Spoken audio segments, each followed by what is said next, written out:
You are most welcome in Bharat sir biology YouTube channel. सबसे पहले आप सबों को मैं बहुत बहुत धन्यवाद देता हूं कि आप लोगों ने पिछला वीडियो को अंत तक देखा और इसका एहसास मुझे आपके कम्प्लीमेंट से हुआ। फ्रेंड्स, किसी भी टॉपिक की बेहतर समझ बनाने के लिए वीडियो को अंत तक जरूर देखें। यदि अब तक आप मेरे चैनल को सब्सक्राइब नहीं किए हैं तो इसे सब्सक्राइब कर दें ताकि अगला वीडियो आप तक पहुंच सके। फ्रेंड्स, आज हम लोग बात करेंगे respiration in plants and animals. पिछले वीडियो में हम लोगों ने समझ गया था कि रेस्पिरेशन श्वसन है क्या, श्वसन कितने प्रकार के होते हैं, और आज हम लोग इसी कड़ी में पौधों, प्लांट्स और जंतु एनिमल्स में रेस्पिरेशन की क्रिया कैसे होती है ये हम लोग आज समझेंगे। In plants oxygen and carbon dioxide diffuse through the stomata and the intercellular spaces of the leaves and the lenticels of the bark. In woody plants, the stem is covered with bark. पौधों में oxygen तथा carbon dioxide का आदान प्रदान विसरण यानी diffusion क्रिया द्वारा होती है। इसके लिए वायु से ऑक्सीजन पत्तियों के रंध्र यानी पत्र रंध्र, अंग्रेजी में से क्या कहेंगे, स्टोमाटा, अंतःकोशिकीय स्थान इंटरसेलुलर स्पेस जो पत्तियों में पाई जाती है, तथा वृक्षों के तनों की छाल यानी जो कड़ी त्वचा वृक्ष होती है वो बार्क जिसे बोल छाल के बीच में छिद्र होते हैं जिसे वात रंध्र या लेंटिसेल्स कहते हैं, के द्वारा पौधों में प्रवेश करती है तथा CO2 निष्कासित होती है। यानी यहाँ जो छन छना करके बात आई कि पौधों में ऑक्सीजन और कार्बन डाइऑक्साइड का एक्सचेंज आदान प्रदान विसरण की क्रिया द्वारा होती है, और ये O2 जो है पत्तियों के स्टोमाटा, इंटरसेलुलर स्पेस और लेंटिसेल्स के द्वारा प्रवेश करते हैं और फिर बाहर निष्कासित होती है। एक और चीज, पौधों की जड़ें मिट्टी के कणों के बीच में स्थित होती है। आप जानते हैं कि पौधे की जड़ मिट्टी में स्थित होती है और उस जड़ के नीचे उनके जो रूट्स होते हैं वो नीचे तक फैले होते हैं, और उससे जड़ों से मूल रोम से, इसको हम रूट हेयर्स कहते हैं, जो एपिडर्मल कोशिकाओं से विकसित होती है, वो मिट्टी के कणों के बीच तक फैली होती है, जिससे वह कस के पकड़े भी रहती है, स्टेबिलिटी भी आती है, और साथ साथ रूट हेयर्स भी ऑक्सीजन और कार्बन डाइऑक्साइड का आदान प्रदान करते हैं। इसका मतलब यह है कि पौधों में कोई वेल डिफाइंड जंतु की तरह श्वसन तंत्र नहीं होते हैं, क्योंकि अभी देखें कि पौधों में गैसियस एक्सचेंज किस किस के द्वारा होता है, तो स्टोमाटा के द्वारा जो पत्तियों में, उसके बाद क्या किससे होता है, इंटरसेलुलर स्पेस, उसके अंतःकोशिकीय स्थान के बीच, बार्क यानी छाल के बीच, पेड़ों के छाल के बीच में छिद्र होते हैं जिसे वात रंध्र या लेंटिसेल्स होते हैं उसके द्वारा, और चौथी पौधे की जड़ों से निकले रूट हेयर्स मूल रोम द्वारा। यानी चार चीज के द्वारा उसमें गैसेस आदान प्रदान होता है। इससे स्पष्ट होता है कि पौधों में कोई निश्चित श्वसन तंत्र नहीं होते हैं, ये भिन्न भिन्न स्थानों पे भिन्न भिन्न तरीके से करते हैं। एक प्रश्न उठता है कि पौधों की जड़ों में आप देखते होंगे अपने आस पड़ोस में, जब किसी पौधे की जड़ों में अधिक पानी और अधिक दिनों तक रह जाती है तो वह पेड़ सूख जाता है। यह प्रश्न बनता है, गौर करेंगे बच्चों, कि पौधों की जड़ों में लंबे समय तक जल जमाव के कारण पौधे सूख जाते हैं, क्यों? यह बहुत ही महत्वपूर्ण प्रश्न है और इसको समझना बहुत जरूरी है। आवश्यकता से अधिक जल की उपस्थिति के कारण जड़ों में ऑक्सीजन नहीं मिल पाता है, क्योंकि मिट्टी के कणों के बीच ऑक्सीजन उपस्थित होते हैं। जब पानी भरता है, पानी का जवाब होता है, तो ऑक्सीजन वायु है, पानी से हल्का है, वो बाहर निकल जाता है, यानी उस स्थान पे ऑक्सीजन की कमी हो जाती है और पौधों को ऑक्सीजन नहीं मिल पाती है। इसलिए अत्यधिक जल जमाव होने के कारण पौधे सूख जाते हैं। अब बच्चों, सबसे पहले आप पौधों में श्वसन की क्रिया कैसे होती है, किन अंगों के द्वारा, इसे आप अपने नोटबुक पे लिख लें। और इसके बाद एक बहुत ही महत्वपूर्ण प्रश्न है जो आप लोग अक्सर कंफ्यूज हो जाते हैं, और कंफ्यूज होना थोड़ा सा स्वाभाविक है, क्योंकि आप लोगों ने पौधों के बारे में पढ़ाया, यह सुना है कि पौधे दिन में प्रकाश संश्लेषण करते हैं। यह बहुत ही महत्वपूर्ण तथ्य है बच्चों कि पौधे श्वसन क्रिया नहीं करते हैं, पौधे सांस नहीं लेते हैं। फ्रेंड्स, यह फैक्ट है कि जीव श्वसन क्रिया करते हैं, और जीव का मतलब सजीव, जानदार, लिविंग बींग्स, बायोटिक। तो सजीव का तात्पर्य प्लांट्स एंड एनिमल्स बोथ, यानी प्लांट्स और एनिमल्स दोनों सजीव है, जीव है, और जीव श्वसन क्रिया करते हैं। इसका मतलब पौधे भी श्वसन क्रिया करते हैं। लेकिन यह प्रश्न उठता है कि पौधे में श्वसन क्रिया जंतुओं की अपेक्षा नहीं दिखता है। तो आप जानते हैं कि पौधे प्रायः स्टैग्नेंट होते हैं, स्थिर होते हैं अपनी जगह पर, एक जगह पे वह इस तरह से स्थिर होते हैं, उसमें मूवमेंट्स नहीं होता है, और उनके शरीर में जंतुओं की तरह एक विशिष्ट श्वसन तंत्र नहीं होता है। एक विशिष्ट चीज जब होता है वह दिखता है। हमने देखा कि उनके शरीर में कहां से पत्र रंध्र यानी एस्टोमाटा, इंटरसेलुलर स्पेस अंतःकोशिकीय स्थान, लेंटिसेल्स जो बार्क में होता है, और रूट हेयर्स, माने कई जगहों से इनमें श्वसन क्रिया होती है, गैसों का आदान प्रदान होता है। इससे उनमें स्पष्ट श्वसन क्रिया नहीं दिख पाती है। एक और प्रश्न है, आप ही अगर दिन भर स्थिर ऐसे पड़े रहते हैं और कोई बच्चे दौड़ते हैं, किसको एनर्जी अधिक चाहिए? जब आप दौड़ते हैं, मूवमेंट करते हैं, आपकी एक्टिविटीज होती है, तो उस समय एनर्जी आपको अधिक चाहिए, और ये अधिक एनर्जी कहाँ से मिलेगी? रेस्पिरेशन से, श्वसन से। तो ऐसी स्थिति में पौधे चूंकि अस्थायी होते हैं, तो उनमें जंतुओं की अपेक्षा कम एनर्जी की आवश्यकता होती है। अब प्रश्न उठता है कि क्या पौधे दिन में श्वसन क्रिया करते हैं?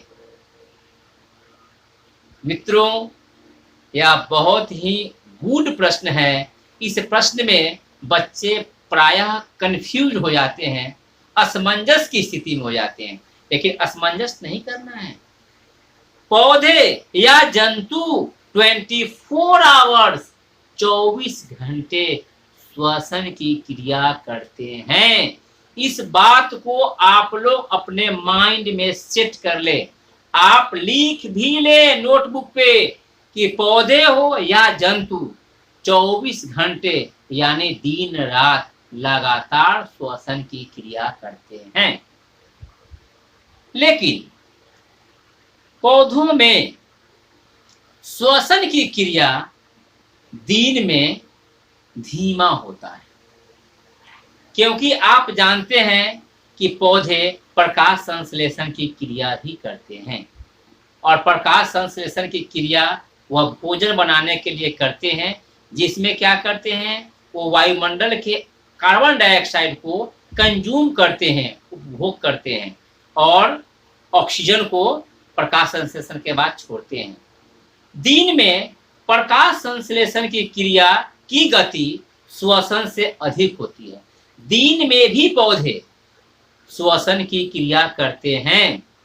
वे इसी स्टोमाटा से, इंटरसेलुलर स्पेस से, रूट हेयर से और लेंटिसेल से ऑक्सीजन लेते हैं और कार्बन डाइऑक्साइड छोड़ते हैं। लेकिन दिन में यह जो कार्बन डाइऑक्साइड छोड़ते हैं, उस कार्बन डाइऑक्साइड को किसी प्रकाश संश्लेषण की क्रिया में कंज्यूम भोग कर जाते हैं। यानी जो कार्बन डाइऑक्साइड छोड़ते हैं श्वसन में, वह फिर प्रकाश संश्लेषण में ले लेते हैं।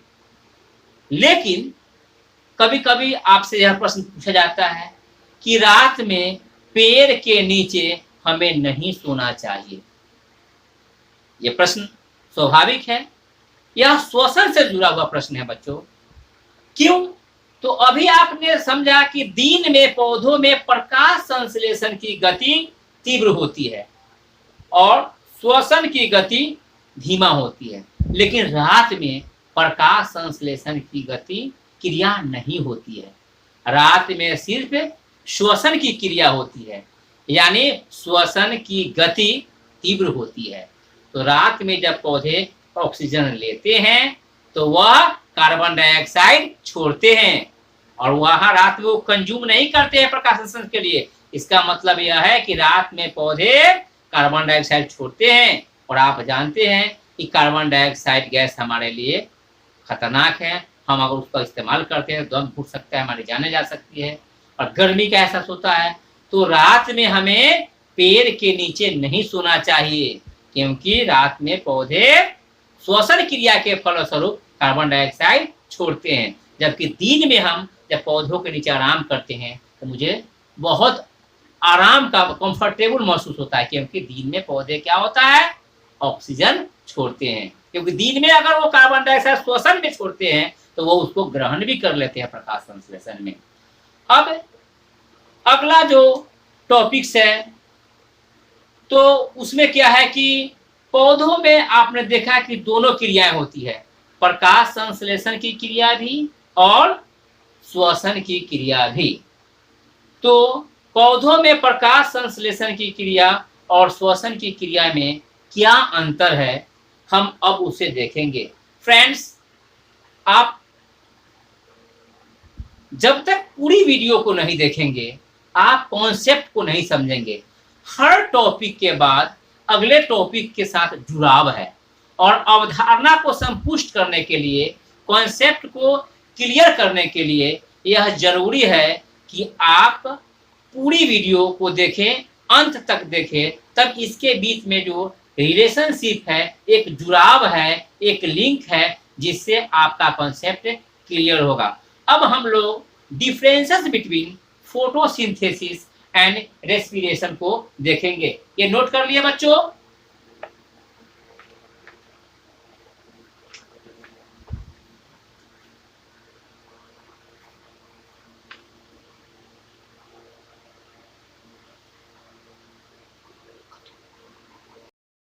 अब हम लोग अगली कड़ी में बच्चों प्रकाश संश्लेषण और श्वसन में क्या अंतर है, differences between photosynthesis and respiration को बड़ी बारीकी से देखेंगे, और बहुत ध्यान से सुनिएगा। ये अगर अभी आप समझ लेते हैं तो जीवन में कभी भी आप कंफ्यूज नहीं होंगे, और एक स्मृति बन करके आपके मस्तिष्क में यह विद्यमान रहेगा। तो हम लोग देखें कि प्रकाश संश्लेषण और श्वसन में क्या अंतर है। पहला अंतर बच्चों, प्रकाश संश्लेषण एक संश्लेषी या उपचय प्रक्रिया है। फोटोसिंथेसिस इज ए एनाबोलिज्म और सिंथेटिक प्रोसेस। श्वसन क्या है? इसके ठीक विपरीत श्वसन एक विघटनकारी या अपचय प्रक्रिया है। Respiration is a destructive process, it is a catabolic process. दूसरा अंतर बच्चों, यह ऊर्जा शोषी अभिक्रिया है। It is a endergonic process. मतलब क्या हुआ कि प्रकाश संश्लेषण में ऊर्जा का इस्तेमाल होता है, उपयोग होता है, शोषण होता है। श्वसन इसके जस्ट अपोजिट है। यह ऊर्जा क्षेपी अभिक्रिया है। इट इज ए एक्सर्गोनिक प्रोसेस, यानी इसमें ऊष्मा ऊर्जा निकलती है, यानी प्रकाश संश्लेषण में ऊर्जा का उपभोग होता है और श्वसन में ऊर्जा निकलती है। समझ गए बच्चों।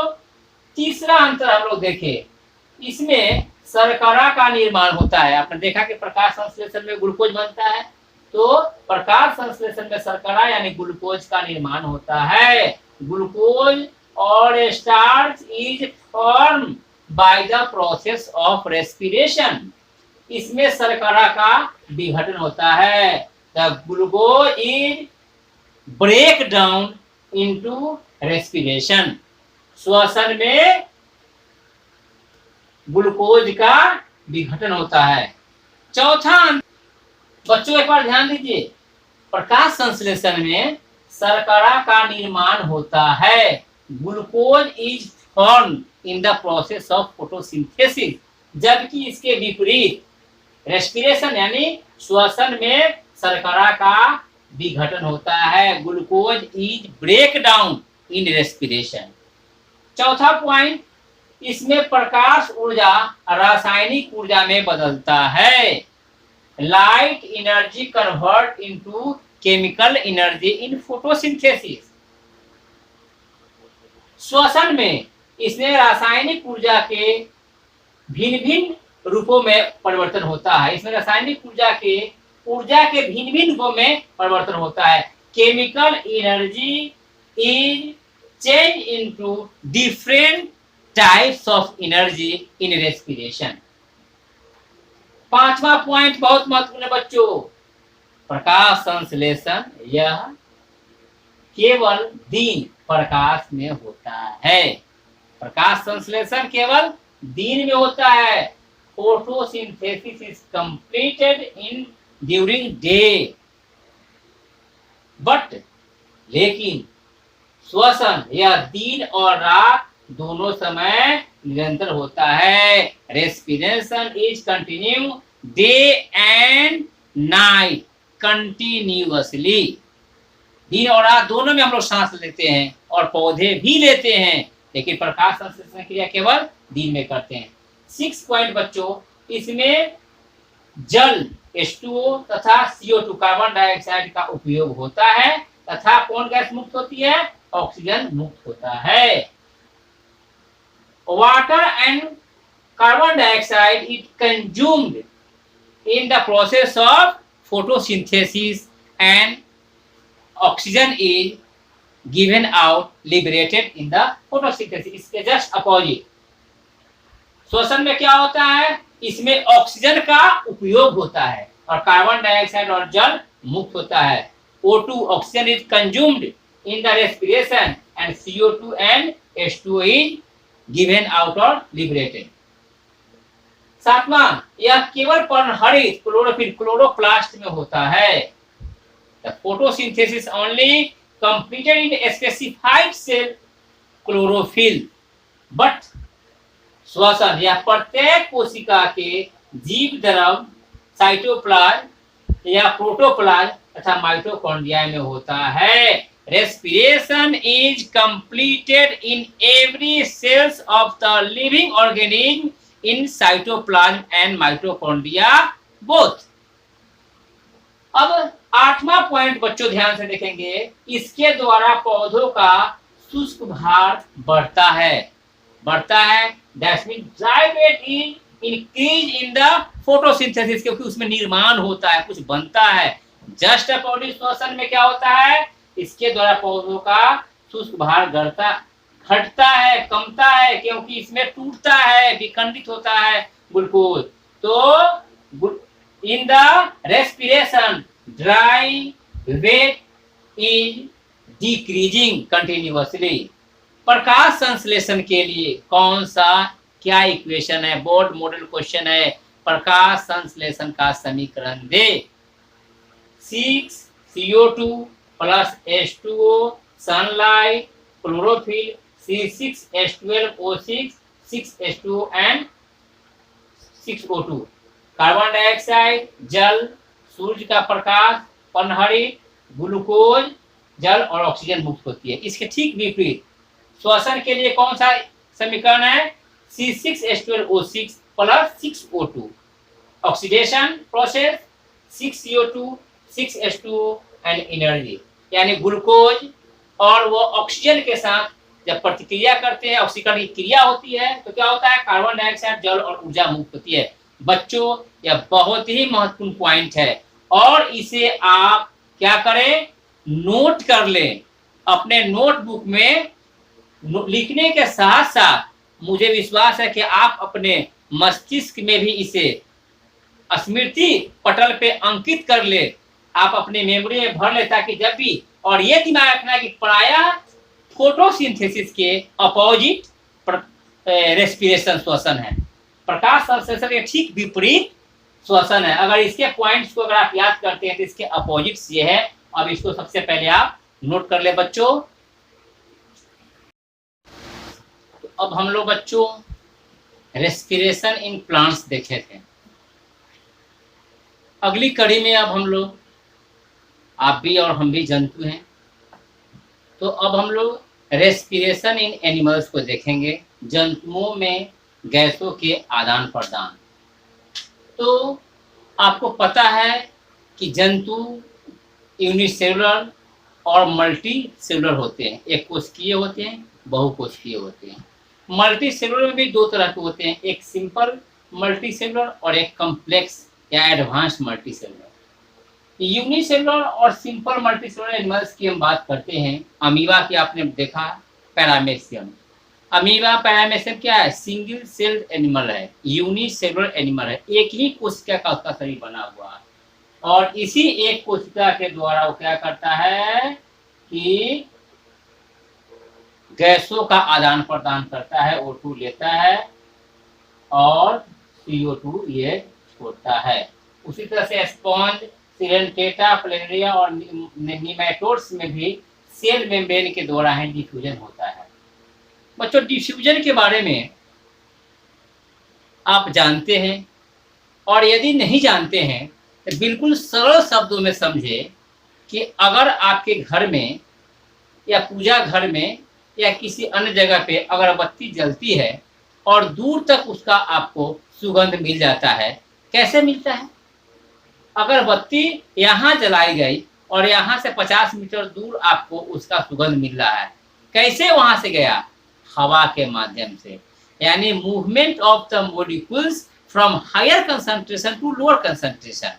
अणुओं का उच्च सांद्रता वाले क्षेत्र से निम्न सांद्रता वाले क्षेत्र में अभिगमन को ही विसरण करते हैं कहते। तो यहाँ अगर वाटर में O2 का कंसंट्रेशन अधिक है और यहाँ अमीबा में कम है, इस तरह से या इसके से इन कर जाता है, और फिर जब इसमें कार्बन डाइऑक्साइड का कंसंट्रेशन वाटर से अधिक होता है तो वैसी स्थिति में या फिर CO2 बाहर निकल जाता है। दैट मीन्स यहाँ डिफ्यूजन प्रोसेस के द्वारा higher concentration to lower concentration की ओर मॉलिक्यूल्स को मूवमेंट होता है। तो जो यूनिसेलुलर एनिमल्स है, सिंपल मल्टीसेलुलर एनिमल्स है, like amoeba, paramecium, sponge, coelenterata, planaria और निमेटोड्स, इसमें सेल मेम्ब्रेन के द्वारा डिफ्यूजन द्वारा होता है। अब जंतु का जो आवास है, हैबिटेट है, ये कई जगहों पे है, ये स्थल पे भी रहते हैं, पानी में भी रहते हैं, वायु में भी रहते हैं। इसका मतलब जंतु का आवास, रहन सहन डिफरेंट हैबिटेट होता है, डिफरेंट स्थानों पे होता है, डिफरेंट मीडिया में होता है। तो ऐसी स्थिति में जंतुओं में गैसों का आदान प्रदान उसके हैबिटेट या आवास पर भी निर्भर करता है। पानी में अगर है तो उसमें श्वास सांस लेने की प्रक्रिया अलग होगी, स्थल पे है, मिट्टी पे है, उसमें सांस लेने की प्रक्रिया अलग होगी, या हवा में है, वृक्ष पे है तो उसमें अलग होगी। जंतु में जो श्वसन के लिए श्वसनांग है, रेस्पिरेटरी ऑर्गन्स है, वो 3 प्रकार के होते हैं। पहला ट्रैकिया, जो कीटों में होता है। अब आपसे कोई पूछेगा कॉकरोच, तिलचट्टा में श्वसन अंग क्या है, आप बोलेंगे ट्रैकिया। मक्खी में श्वसन अंग क्या है, आप बोलेंगे ट्रैकिया। टीटा में श्वसन अंग क्या है, तो आप बोलेंगे ट्रैकिया। यानी किट्स, इंसेक्ट्स जितने हैं उसमें रेस्पिरेटरी ऑर्गन होते हैं ट्रैकिया। गिल्स, गलफड़े, लेकिन गिल्स हम इंग्लिश टर्म में, अंग्रेजी में इस्तेमाल करते हैं। बायोलॉजी की भी अपनी भाषा है बच्चों, गिल्स, लेकिन बायोलॉजी में उसे ब्रैंकियल कहते हैं, ब्रैंकियल गिल्स। और इन बायोलॉजिकल टर्म ब्रैंकियल रेस्पिरेशन इसमें होता है मछली में। मछली जो है गलफड़े से सांस लेती है। लेकिन झींगा आपने सुना है, बहुत चाव से खाते हैं झींगा मछली, लेकिन झींगा मछली नहीं है बच्चों, वो इंसेक्ट है, कीट है। और उस झींगा में भी गिल्स के द्वारा होता है। यानी कीट में अभी मैंने देखा ट्रैकिया के द्वारा रेस्पिरेशन होता है, लेकिन झींगा और एक सीप ऐसे झींगा में जो कीट है, लेकिन उसमें गिल्स या ब्रैंकियल रेस्पिरेशन होता है। और थर्ड टाइप जो रेस्पिरेटरी ऑर्गन, लंग्स, फेफड़ा, दम फेफड़ा, लेकिन बायोलॉजिकल टर्म फेफड़ा के लिए है पल्मोनरी। क्या है? Lungs is called as in biological term branchial. तो लंग्स और पल्मोनरी, लंग्स या पल्मोनरी रेस्पिरेशन, ये एम्फीबिया में इसे मेढक आते हैं। रेप्टाइल, सरीसृप, इसे मछली, गिरगिट आता है। सांप और गिरगिट जो है सरीसृप में, रेप्टाइल्स में आते हैं। पक्षी, बर्ड्स और स्तनपायी या स्तनधारी, इसमें दूध देने वाले जंतु आते हैं। तो इस तरह से ये 3 तरह का श्वसन अंग पूरे जंतु में हो गया नटसेल में, ट्रैकिया, गिल्स या ब्रैंकियल रेस्पिरेशन एंड लंग्स और pulmonary respiration. Trachea, gills and lungs. अब हम लोग बात करें कि जंतुओं को कई फाइलम में बांटा गया है और उस फाइलम के आधार पर उनमें रेस्पिरेटरी ऑर्गन अलग अलग होते हैं। जैसे protozoa, porifera, coelenterata, ctenophora, platyhelminthes और एस्केलमिन्थेस में respiration takes place by general body surface. यानी प्रोटोजोआ में या पोरीफेरा में, सीरेंट्रेटा में, टीनोफोरा में, प्लेटीहेलमिन्थेस में और एस्केलमिन्थेस में बॉडी सरफेस के द्वारा, स्किन के द्वारा रेस्पिरेशन दिया जाता है। एनिलिडा में मॉइस्ट क्यूटिकल, त्वचा जो नम त्वचा होती है। इंसेक्ट में आप देखिए इधर ही, इंसेक्ट में क्या होता है? ट्रैकिया, ट्रैकिया के द्वारा होता है। आर्किडा में होता है भूख, लंग्स के द्वारा। मोलस्का, घोंघा वगैरह में भी गिल्स के द्वारा श्वसन होता है। गलफड़े बोलते हैं। इकाइनोडर्माटा में बीटल स्टार्स के द्वारा होता है। फिश में गिल्स के द्वारा। और टैडपोल यानी फ्रॉग जब एग देता है, लार्वा बनता है, टैडपोल बनता है, तो टैडपोल में भी गिल्स के द्वारा होता है। फ्रॉग, या बहुत मजेदार बात बताने वाले हैं बच्चों। फ्रॉग जो मेढक है वो जमीन के नीचे भी रहती है, पानी में भी और स्थल पर भी। और हम जानते हैं कि पानी में रहने वाले जंतु के लिए अलग रेस्पिरेटरी ऑर्गन है, स्थल पर के लिए अलग है, और जमीन के नीचे। यानी मेढक ही एक ऐसा जंतु है इसमें सबसे अधिक माध्यम रेस्पिरेशन का है। देखिए मेढक में क्या क्या है? लंग्स, यानी पहला फेफड़ा के द्वारा उसमें श्वसन होता है। दूसरा स्किन, क्यूटेनियस, त्वचा के द्वारा। और तीसरा जो गिल्स की तरह एक सीट फीसर्स होते हैं, बक्कोफैरिंजियल कैविटी। बक्कोफैरिंजियल कैविटी जो गिल्स की तरह ही एक सीट पतली नदी होती है और उसका एक दरार होती है इसके द्वारा। यानी कुछ माध्यम में कह सकते हैं गिल्स के द्वारा। तो लंग्स, स्किन और बक्कोफैरिंजियल कैविटी को तीनों तरह से मेढक में रेस्पिरेशन होता है। जब जमीन पे होते हैं तो लंग्स के द्वारा, जमीन के नीचे कुछ जब गर्मी अधिक आती है, अधिक ठंडक, तो एक्टिवेशन में वो चले जाते हैं, तो ऐसी स्थिति में वो स्किन के द्वारा सांस लेते हैं। और पानी में होते हैं तो बक्कोफैरिंजियल कैविटी के द्वारा। मेढक में तीनों तरह के श्वसन अंग होते हैं। रेप्टाइल, सरीसृप जिसमें सांप आते हैं, गिरगिट आते हैं, उसका श्वसन अंग लंग्स है, पल्मोनरी है। बर्ड्स में भी लंग्स है, पल्मोनरी। और मैमल्स, स्तनपायी में भी लंग्स है। इस तरह से बच्चों ये name of organ phylum wise है और इसके रेस्पिरेटरी ऑर्गन है। आप इसको नोट कर लें, ये बहुत उपयोगी इंफॉर्मेशन है बच्चों आपके अभी के लिए और जीवन में आगे भी विभिन्न प्रतियोगी परीक्षाओं के लिए भी बहुत महत्वपूर्ण है कि ये प्रोटोजोआ में कौन से रेस्पिरेटरी ऑर्गन है, कोलिफेरा में, सिलियनटेटा में, टिनोफोरा में, एनिलिडा में, इंसेक्ट्स में, आर्किडा में, मैमल्स में, कैटरमफिश में, फ्रॉग में, रेप्टाइल्स में, बर्ड्स में।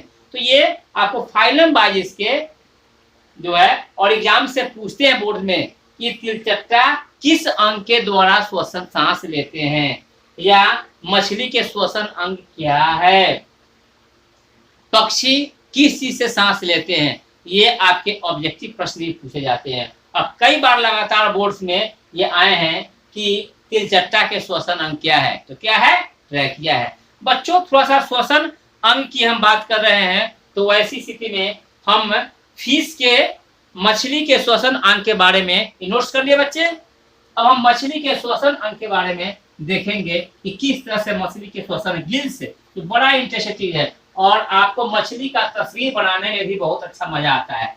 बहुत आसान है, बहुत आसान है, हंसते खेलते मछली का चित्र बन गया। ऐसे लाए, ऐसे ले गए, ऐसे लाए, ऐसे वाह बन गया, मछली बन गया। और बच्चे एक बार और देखिए, बहुत आसानी से मछली बनता है। इसको ऐसे ले जाना है, ऐसे लाए, ऐसे लाए, ऐसे लाए, ऐसे लाए, ऐसे लाए, ऐसे लाए, ऐसे लाए और ये देखिए तो आपने बना लिया, बच्चों ये जो फिश है और ये यहाँ पे आप देखेंगे, अभी मैं बताता हूँ कि किस तरह से आपके घर पे जब मछली खरीदने बेचने वाले आते हैं और आपके घर के लोग और मछली, तो ये फिश है और इस फिश में जो है ये फिन्स है, इसके ये टेल है, ये फिन्स है और ये माउथ है इसके और ये गिल्स है, इसी के द्वारा सांस लेते हैं। लेकिन यहाँ हम थोड़ा स्पष्ट करना चाहते हैं बच्चों कि ये कहाँ है, ये पानी में है। तो क्या मछली सांस लेती कैसे है, तो क्या पानी में, तो पानी में जो डिजोल्व ऑक्सीजन है, पानी में जो घुली हुई ऑक्सीजन है, उसी के द्वारा घुलित ऑक्सीजन से मछली सांस लेती है। पानी में घुली हुई ऑक्सीजन, तो क्या सीधे गीले प्रवेश करता है ना। जरा देखिए, ये मछली में मुंह के माध्यम से पानी इन करता है, मुंह के माध्यम से भोजन और पानी दोनों इन करता है। और जब ये गिल्स है, इसको आप गलफड़े कहते हैं। और इस गिल्स में जब पानी आता है तो गिल्स में रक्त की नली होती है और उसमें से पानी से ऑक्सीजन को ये गिल्स एब्जॉर्ब कर लेता है, अवशोषित कर लेता है और फिर बॉडी से कार्बन डाइऑक्साइड जो बना है वो इससे ऐसे बाहर, यानी पानी निकलती है गिल्स के द्वारा और मछली के शरीर में प्रवेश करता है मुंह के द्वारा। और ये गिल्स जब गलफड़े में पानी जाती है तो वहां पानी से ऑक्सीजन को यहाँ खींच लेती है और फिर कार्बन डाइऑक्साइड शरीर मुंह के माध्यम से मछली में पानी जाती है, ऑक्सीजन जाती है और कार्बन डाइऑक्साइड गिल्स के द्वारा पानी और उसमें घुलित ऑक्सीजन जाती है। इसका मतलब यह है कि मछलियां जो है गिल्स के द्वारा, गलफड़े के द्वारा सांस लेती है। बहुत आसान है। आपसे पूछता है कभी कभी कि एडेप्टेशन इन फिश, मछलियां में कौन कौन से श्वसन अंग होते हैं और कैसे ये एडेप्टेशन होता है, ये कैसे पानी में रहती है। बच्चों मुझे विश्वास है बच्चों कि ये वीडियो आपको अच्छा लगा होगा और आपसे पुनः मेरा एक रिक्वेस्ट है कि आप पूरी वीडियो देखें, क्योंकि हर स्टेज के बाद हर टॉपिक्स के बाद अगले टॉपिक्स का एक इंटरलिंक्ड होता है, जुड़ाव होता है। एक भी टॉपिक बीच में छूटेगा तो अगले टॉपिक को आप नहीं समझ पाएंगे, इसलिए पूरी वीडियो को देखिए। आप अपनी सुविधा के लिए सब्सक्राइब कर दे चैनल को ताकि हर वीडियो आप तक पहुंचता रहे।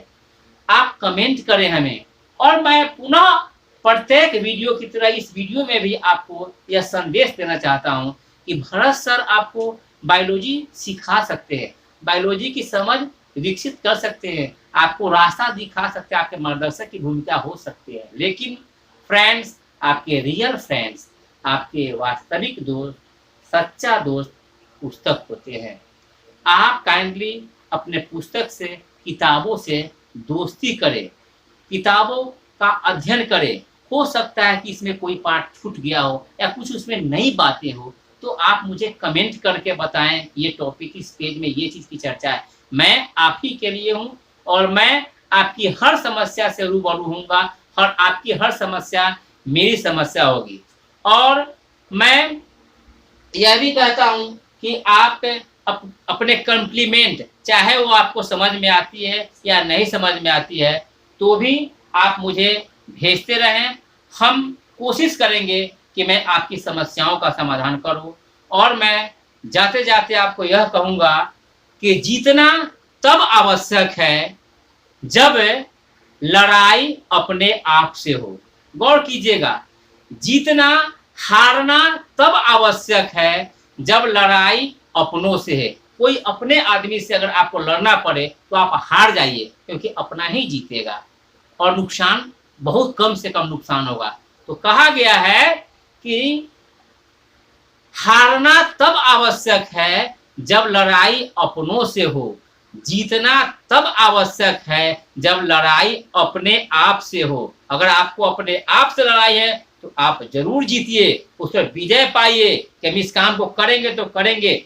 मंजिल मिले या ना मिले ये मुकद्दर की बात है, मंजिल मिले या ना मिले ये मुकद्दर की बात है, लेकिन हम कोशिश ना करें ये गलत बात है। हम कोशिश ना करें ये गलत बात है बच्चों। आपको कोशिश करनी होगी, क्योंकि कोशिश करने वालों की कभी हार नहीं होती। इसलिए आप अपना ध्यान रखेंगे बच्चों। मैं आप सबों के अच्छे स्वास्थ्य की मंगल कामना करते हुए आपसे इस वीडियो में विदा लेता हूँ। Thank you very much.